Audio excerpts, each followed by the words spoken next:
I-picture mo, kunwari lang, na ang ipinako sa krus, yung ipinaglaban mo, yung isinakripisyo mo na tao, yung pinagbigyan mo ng sakripisyo, yung binuhusan mo ng relasyon, binuhusan ng buong buhay mo, lahat ng meron kay binuhos mo sa Kanya. Lahat ng kaya mong gawin na hindi mo kayang gawin, nagawa mo dahil sa pagmamahal mo sa Kanya. Ngayon, bigla siyang ipinako. I want every one of you to capture the message of God through Christ.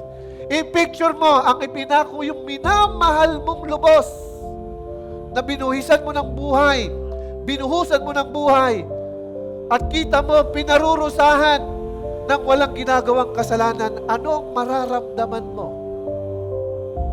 Aba, kung ikaw ay narurusa eksena, lahat ng nagbibigay ng parusa sa Diyos. Diyos ay yung mahal na yun. Kunwari lang, nanapa ako. Ay siguradong ikaw ang unang magtatanggol. Ikaw ang unang gagante. Tama ba? Kaya kailangan nating maunawaan yung ipinakilalang pag-ibig ni Abba Father.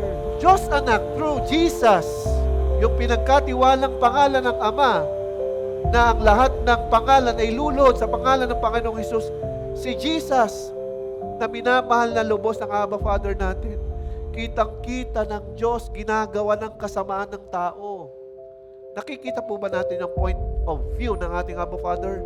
Na kung wari, yung minamahal mo na doon, ginagawa ng kasamaan, wala naman siyang ginagawang masama at inosente siya. Di ba ang sakit?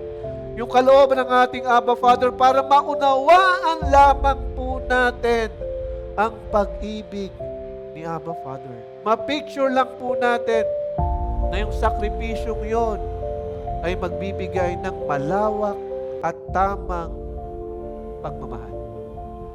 Amen? Kaya walang sino man sa atin ang pwedeng magmalaki. Dahil ang pag-ibig ni Abba Father, si Christ, ang nagpakilala at nagparanas sa atin.